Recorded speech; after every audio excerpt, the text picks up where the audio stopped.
Kjo grup ka qenë jashtëzakonisht sot. Apo përpiqet presidentja Vjosa Osmani të sigurojë mandatin e dytë duke u paraqitur si kandidate e Trumpit? Dhe apo e forcon Rama atë si rivale politike të Kurtit? Pyetjeve u jep përgjigje gazeta gjermane Frankfurter Allgemeine Zeitung. Sipas saj, në mungesë të mbështetjes së brendshme në Kosovë, Osmani po demonstron afërsinë me familjen e presidentit amerikan.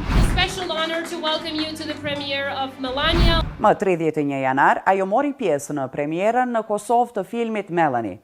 Ngjarja për filmin për zonjën e parë të SHBA-s u organizua nga presidenca dhe u prezantua si fest e aleancës Kosovë-SHBA.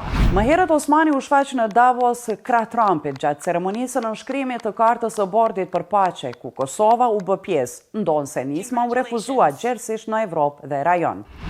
Autori i artikullit të gjatë në fazë shkruan se pjesëmarrja e Osmanit në këtë ceremoni u mundsua nga kryeministri i Shqipërisë e pa mbështetjen e atij të Kosovës.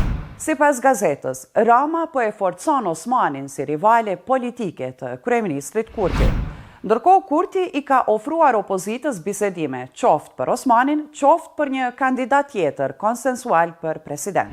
Duke u thirrur në burime, fazë shkruan se Osmani po kërcënon indirekt me Trumpin nëse nuk mbështetet për mandatin e dytë. Më 4 mars ka dhënë afati për zgjedhjen e presidentit, kur do të kuptohet nëse loja me kartën amerikane, për të cilën raportoi gazeta gjermane, do t'i funksionojë Osmanit.